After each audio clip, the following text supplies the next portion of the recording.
Hey, welcome back to Game Ultra. Today we're diving into something special. The top 10 most lived-in open-world games of all time. We're not just talking about big maps here. We're looking at games where the world feels genuinely alive, where NPCs have routines, where environments react to your choices, and where you can truly lose yourself in another reality. These are worlds that continue to exist when you're not looking.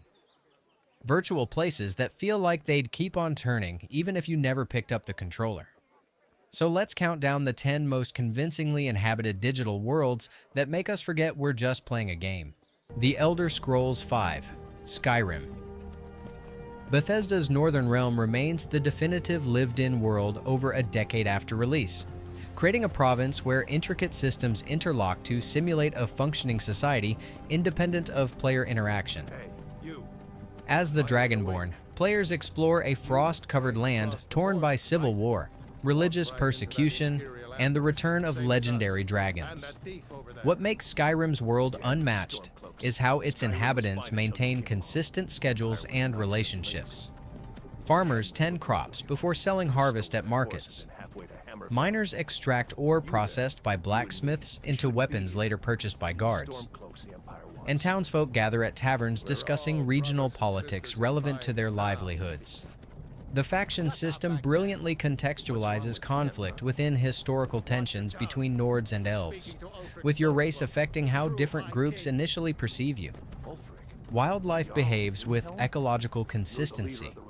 Predators hunt prey animals, giants herd mammoths, and creatures appropriate to different biomes inhabit their natural environments.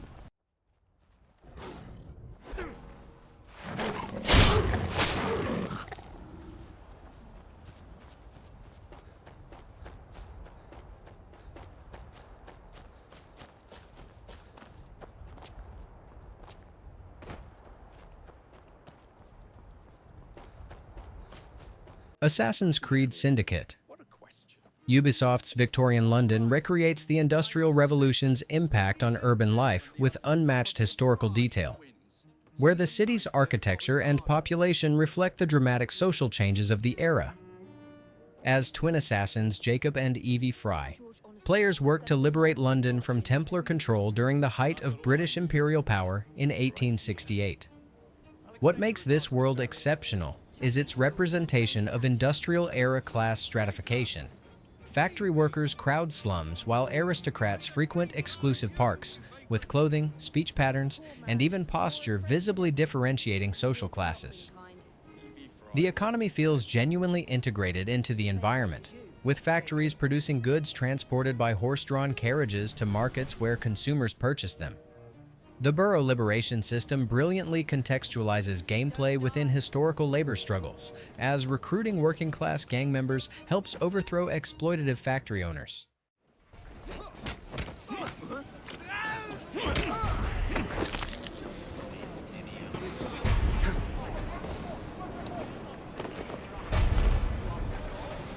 What's that all about? That looks like trouble. We got a visitor! GTA 4.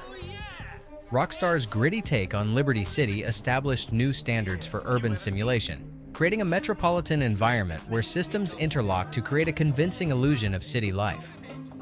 As immigrant Nico Bellic pursuing the American dream, players navigate a thinly veiled New York City rendered with unprecedented atmospheric detail. What elevates this world is its reactive law enforcement and civilian AI.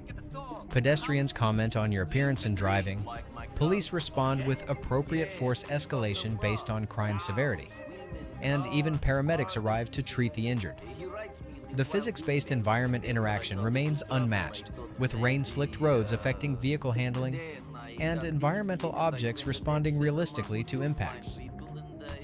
The entertainment options brilliantly reinforce the city's authenticity.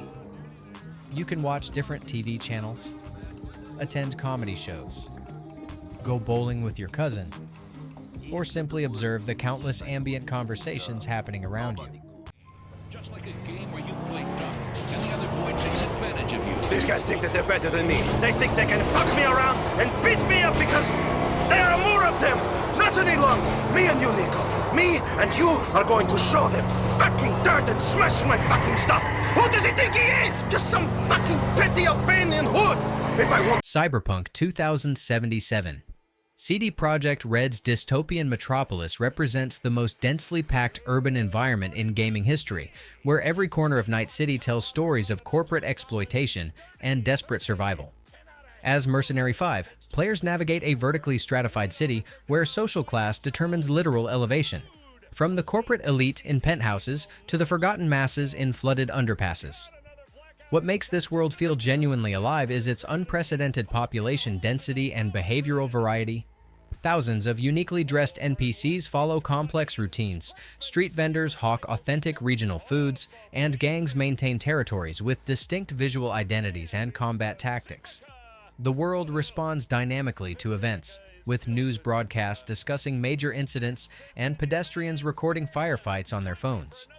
Vehicle traffic follows believable patterns with rush hours creating congestion, while emergency services respond to violence with appropriate force escalation. Engine already, goddammit! That's an order! Confirmed hit! No mercy! Hogwarts Legacy. Avalanche Software's Wizarding World adventure creates perhaps gaming's most convincing educational institution, where Hogwarts functions as a bustling school with academic rhythms independent of player activities. As a late-arriving fifth-year student with mysterious abilities, players experience life at the famed magical school nearly a century before Harry Potter's arrival. What makes this world extraordinary is how it simulates a functioning educational environment. Professors teach classes whether you attend or not. Students gather in common rooms discussing recent events. And seasonal decorations transform the castle throughout the school year. The schedule system impressively recreates academic life, with different activities available between class periods, mealtimes bringing the Great Hall to life, and curfew hours changing how you navigate nighttime exploration. Beyond Hogwarts itself, nearby Hogsmeade features shopkeepers who recognize your patronage, while the surrounding Scottish Highlands contain magical creatures that establish territories and interact with each other through complex food chains and social behaviors.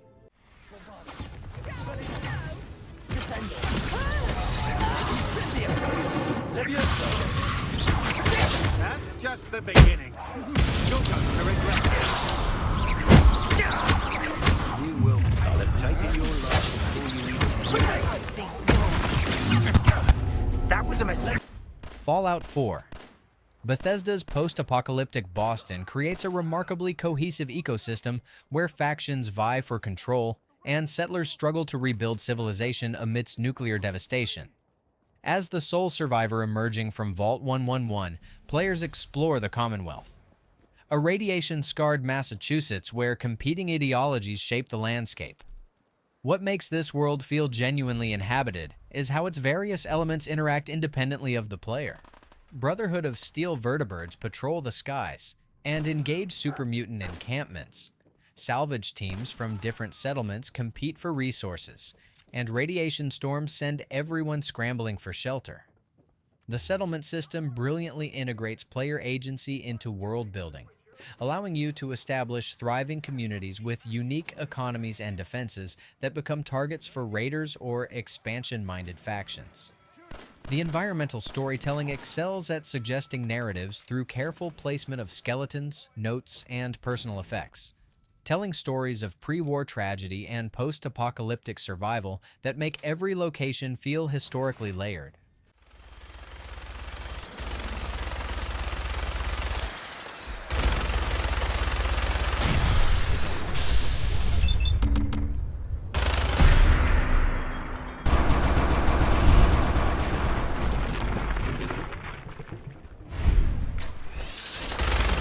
Kingdom Come Deliverance. Warhorse Studios' historical RPG achieves unprecedented realism by recreating 15th century Bohemia with obsessive accuracy, where medieval life continues with or without player intervention. As Henry, the son of a blacksmith, players navigate a meticulously researched slice of the Holy Roman Empire during a brutal civil war. What makes this world exceptional is its commitment to historical simulation. NPCs follow medieval work schedules and social hierarchies, while entire economic systems reflect period-accurate production chains and trade routes. The reputation system operates on multiple levels, with different social classes and settlements forming distinct impressions of Henry based on appearance, speech choices, and actions. Even your clothing affects how people perceive and respond to you. Appear before nobles in dirty peasant attire and face immediate disdain.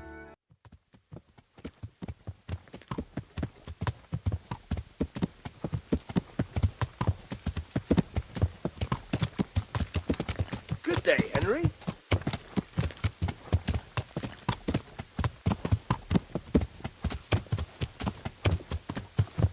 The Witcher 3: Wild Hunt. CD Projekt Red's fantasy epic stands as the gold standard for creating worlds that feel genuinely inhabited, where even the smallest village has history, politics, and characters with believable motivations. As monster hunter Geralt of Rivia, players journey through war-torn kingdoms, where the consequences of conflict shape everyday life in tangible ways. What elevates this world above others is its extraordinary attention to behavioral details. Villagers seek shelter during storms. Monsters have ecological niches they inhabit based on regional folklore, and communities visibly change based on your decisions. The game's contract system brilliantly contextualizes side activities, making monster hunting feel like a natural profession within this world rather than arbitrary quests. Time impacts everything, from shop availability to NPC locations, while the dynamic weather system affects not just visuals but gameplay mechanics. Rain extinguishes igni flames and makes surfaces slippery. Shut up and fight. Don't be afeared! Ah, you witch fucker!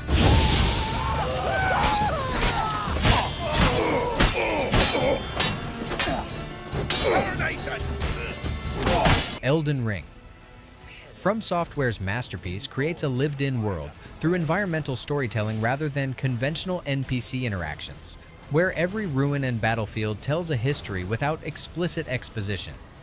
As a Tarnished seeking to become Elden Lord, you'll traverse the lands between 6 distinct regions scarred by an ancient conflict called the Shattering. What makes this world feel genuine is how its inhabitants exist for reasons beyond the player. Creatures have territories they defend. Nomadic merchants follow ancient trading routes, and warring factions continue their conflicts whether you intervene or not.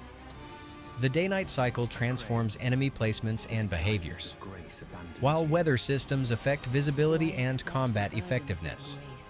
Most impressively, the world maintains internal ecological consistency.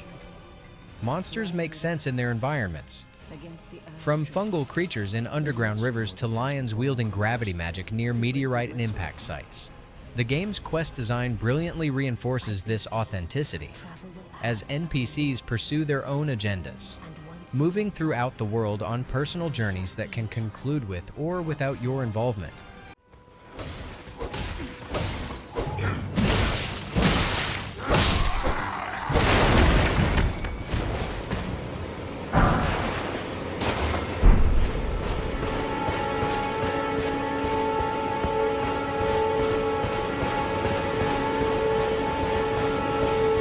Red Dead Redemption 2. Rockstar's Western epic achieved unprecedented immersion through attention to detail and character development that makes other open worlds feel like shallow theme parks. As outlaw Arthur Morgan during the declining days of the Wild West, players experience the most convincing virtual world ever created, where mud accumulates on clothing, animals behave according to complex ecosystems, and NPCs follow daily routines independent of player presence. The deliberate movement and interaction systems prioritize immersion over convenience, requiring intentional actions that ground Arthur in his environment.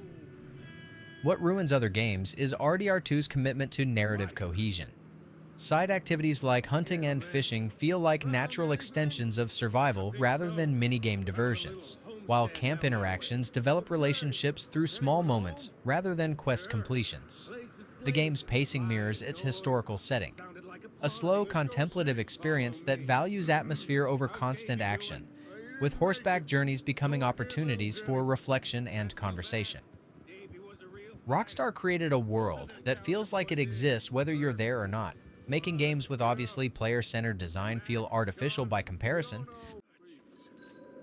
I think. Look out! There's more to bastard!